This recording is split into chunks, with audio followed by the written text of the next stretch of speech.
Welcome back to another episode of Bible Study. Today we look at Sarai. Now Sarai, Abram's wife, had not borne him any children, and she had an Egyptian maid whose name was Hagar.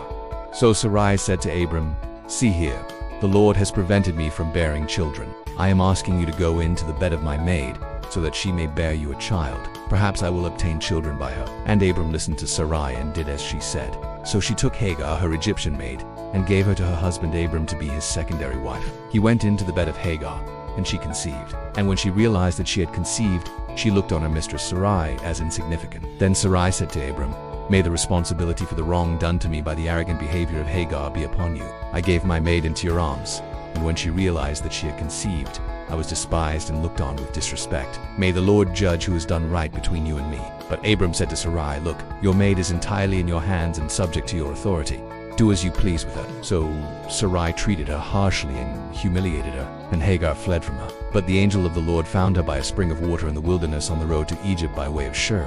And he said, "Hagar, Sarai's maid, where did you come from and where are you going?" And she said, "I am running away from my mistress Sarai." The angel of the Lord said to her, "Go back to your mistress and submit humbly to her authority." Then the angel of the Lord said to her, "I will greatly multiply your descendants so that they will be too many to count." So Abram gave birth to Ishmael. Ishmael was 13 years old when Hagar gave birth to him, and Abram was 86 years old when Ishmael was born. So what can we learn from this story? First, impatience leads to compromise. Sarai and Abram grow impatient and take matters into their own hands.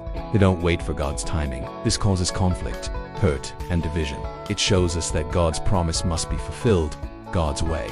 Second, God hears the afflicted. The Lord has heard of your misery. God sees and cares for the mistreated and powerless like Hagar.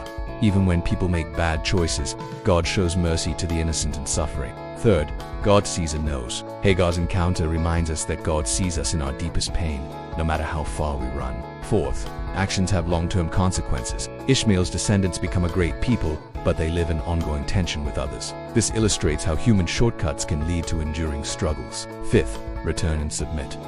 The angel tells Hagar to return and submit. This teaches us humility and obedience, even when wronged.